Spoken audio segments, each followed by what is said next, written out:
गझल फुलांचं ऋतुसत्य episode number 15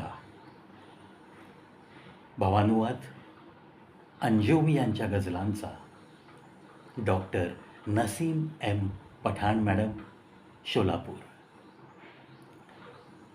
मित्रांनो, अंजुम यांच्या एपिसोड नंबर 14 मी ऐकवलेल्या गझलीच्या राहिलेल्या काही ओळी.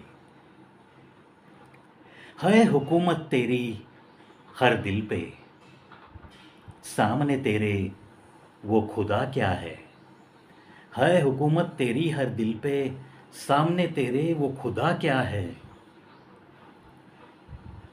ले लिया है वैसे सब कुछ मुझसे तूने, अब मेरे जीवन में वैसे रहा क्या है, अब मेरे जीवन में वैसे रहा क्या है. हर सुकून दिल का छीनने वाले, हर सुकून दिल का छीनने वाले, अब बता मेरा आसरा क्या है, अब बता मेरा आसरा क्या है. पहा, हा शायर त्या प्रेयसीला म्हणतोय, तू सुंदर आहेस, तुझ्या सुंदरतेची तारीफ कशी करावी. प्रत्येकाच्या मनावर तू अधिराज्य गाजवतेस. आणि हो, तू स्वतःलाच इतकी मोठी समजतेस की तू त्या देवाला सुद्धा मानत नाहीस. सर्वांच्या मनावर अधिराज्य गाजवणारी तू आहेस. आणि आपल्या प्रेमामध्ये तसं पाहिलं तर मी कफल्लक झालोय. तू सर्व काही घेतलेस माझ्याकडून या आपल्या प्रेमात. आणि मग आता माझ्या जीवनात तसं काहीच राहिलं नाही आणि माझ्याकडे सुद्धा तसं काहीही शिल्लक राहिलं नाही. माझी ही जी हालत झाली आहे ती केवळ तुझ्यामुळेच झाली आहे. माझ्या मनाचा जो काही एक आनंदीपणा होता तो सर्व काही तू हिसकावून घेतलायस. माझ्याकडचं कण तू हिसकावून घेतलायस. आता माझ्याकडं काहीच राहिलं नाही. मलाच कळत नाही आहे की माझ्या जीवनाचा नक्की आता आधार काय आहे. तू गेलीस आणि माझी अशी दुर्दशा करून गेलीस. असंच काहीसं या शायरला त्या प्रेयसीला सांगायचं आहे. आणि मग ही मनाची घालमेल, ही मनोवस्था कुठेतरी ते प्रगटीकरण व्हावं म्हणून मग तो कागदावर अवतरतो.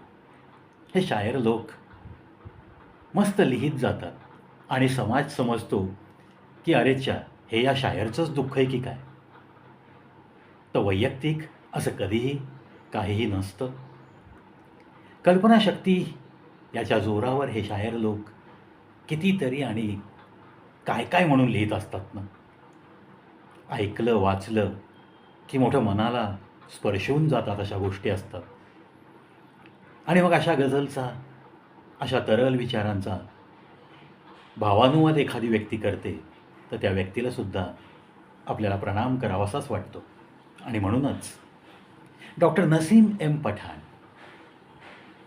सेवानिवृत्त प्राचार्य, अविरत विद्यार्थ्यांसाठी झटणारी एक प्रोफेसर, आमच्या सोलापूर शहरातलं एक हुशार आणि साधी राहणी उच्च विचारसरणी याप्रमाणेच जीवन व्यतीत करणारी एक रिटायर्ड प्राध्यापिका, तिला या प्रवीचा मनःपूर्वक प्रणाम.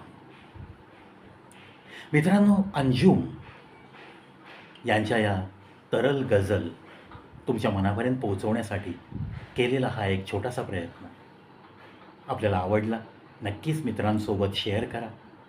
गझलची रुची मनामनात कशी वाढवली पाहिजे यासाठी धडपड चालू आहे माझी. यामध्ये नक्कीच शेअरिंग करत करत खारीचा वाटा तुम्हीसुद्धा उचलाल यात मला काहीच शंका नाही. त्यातल्या त्यात भावानुवाद केलेली व्यक्ती ही आपल्याच सोलापूर शहरातील आहे. आणि हा प्रवीसुद्धा याच सोलापूरच्या मातीत जन्मलेला एक छोटासा कलाकार. चला, पाहत राहा, ऐकत राहा कवी प्रवीस शो यूट्यूब चॅनल.